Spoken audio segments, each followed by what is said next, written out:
আসসালামু আলাইকুম। যে যেখান থেকে আমার এই ভিডিওটা দেখতেছেন সকলের কাছে সালাম। আশা করি সকলেই ভালো আছেন।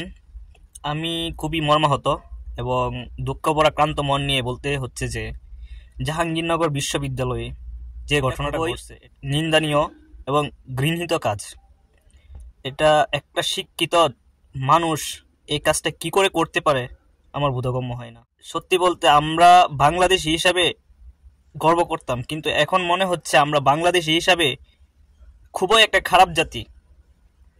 কারণ একটা মেয়ে তার হাজবেন্ডের সামনে তাকে নির্যাতন করা, ধর্ষণ করা, বিদ্যালয়ের মতো জায়গায় কতটা হিংস্র মানুষ হলে এই কাজটা করতে পারে? কি করে আপনার বিবেক দিয়ে প্রশ্ন করে দেখেন তো, আপনার মা বোন বা আমার মা বোন কতটা নিরাপদ?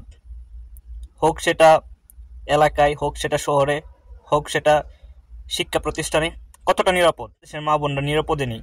কারণ যে জায়গায় যাচ্ছে মা বোনরা সেই জায়গায় নির্যাতিত হচ্ছে, লাঞ্ছিত হচ্ছে, ধর্ষণ হচ্ছে, ধর্ষিত হচ্ছে।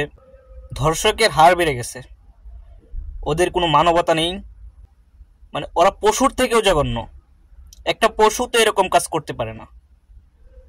একটা শিক্ষা প্রতিষ্ঠানে মতো জায়গায়, তাও আবার বাংলাদেশের মধ্যে নামকরা একটা শিক্ষা প্রতিষ্ঠান জাহাঙ্গীরনগর বিশ্ববিদ্যালয়, যেটা এক নামে সারা দেশের মানুষ চিনে এবং বহির্বিশ্বের মানুষও চিনে, সেই জায়গায় এই কাজটা হতে পারে এটা কল্পনাও করা যায় না। আর আমরা এভাবে মুখ বন্ধ করে তাকিয়ে আছি ওদের দিকে। মানুষ এতটা হিংস্র হতে পারে, মানে এটা ওদেরকে না দেখলে বোঝা যাইতো না। তার হাজবেন্ডকে বেঁধে রেখে একটা হলের মধ্যে বন্ধ করে ওই মেয়েটাকে ধর্ষণ করা, এটা কিরকম ধরনের নোংরামি, কিরকম ধরনের এটা হিংস্রতা!